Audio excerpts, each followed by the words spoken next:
Ya, nilai angka. Tidak selamanya dibutuhkan nilai angka. Terus saya nanya ke ibu, ibu sering ngasih PR, Bu? Sering. Rapor ibu berapa ranah? Kalau penilaiannya, ranah kognitif ada? Psikomotor ada? Tapian ada? Sekarang saya tanya begini, nilai rapor yang ibu periksa itu masuk ke nilai mana? Nilai angka. Nilai apa? Nilai PR. Nilai PR yang ibu periksa masuk ke mana? Nah itulah makanya. Bukan menurut saya, menurut KTSP, PR itu hanya untuk menilai sikap dari anak-anak. Tidak perlu nilai, hanya sikap. Contoh saya, Bu, saya ngajar sekarang 13 kelas yang ngajar di SMA. Satu kelas saya punya siswa 40 orang. Kalau dikalikan 13, berapa jumlah buku PR kalau setiap minggu saya berikan harus saya periksa? Muntah saya, Bu. Ya, Bu ya. Mati saya. 1 minggu sekali masuk kelas ini ngajar. Ada?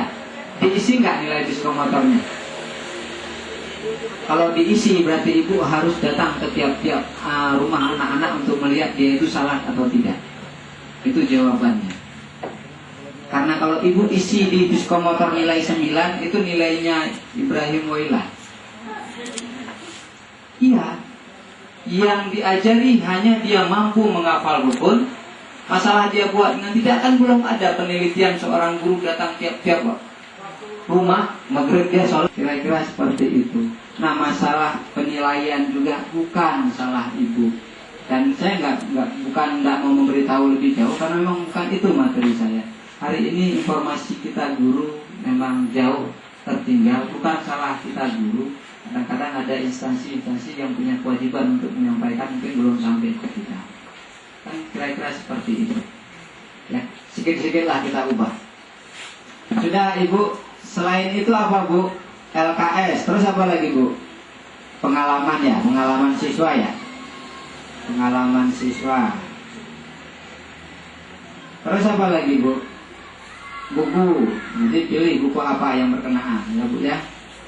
Terus apa lagi kira-kira? Gambar, Pak ya, berarti ya. Gambar yang kita perlukan. Gambar lingkungan. Terus apa lagi, Bu? Buku sudah, gambar lingkungan sudah, pengalaman siswa sudah, LKS sudah, apa lagi kira-kira? Dan lain-lain lah, Bu. Tapi nggak boleh tulis dan lain-lain, Bu ya. Nah, di sini dan lain-lain itu saya tulis. Mungkin ada yang ingin ibu tambahkan.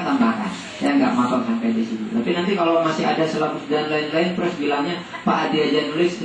Sekali lagi saya ingatkan, dan lain-lain itu bukan maksud saya untuk ditulis. Dipikirkan lagi oleh ibu apa yang ibu perlukan ketika mengajar tentang ini. Ada pertanyaan, Bu, tentang buat silabus. Ternyata kan enak buat silabus. Yang penting bisa ini dulu. Kalau susah membuat, pecah-pecah dulu seperti ini. Oh, targetnya menceritakan. Oh, lingkungan alam, cari dulu yang ada di sini. Nanti inilah bahasan kita. Kenapa ini saya sebut seperti ini? Mungkin laut itu kaitannya, ini kurang bagus Ibu ya. Laut itu kan kaitannya dengan kolam. Nah kalau di laut itu namanya lingkungan alam. Nah kalau lingkungan buatan yang sama seperti laut kira-kira apa? Nah kan ada titik temunya, kolam dia jawabnya. Rawa umpamanya apa? Cari yang dekat dengan rawa apa kira-kira? Sawah, oke. Sungai kan nggak ada hubungannya di sini. Cari yang saling berkorelasi. Ini hanya sebagai contoh sehingga ketika ibu mengajar ada yang bisa dikaitkan antara yang ini dengan yang lainnya saling terkait. Paham Ibu ya?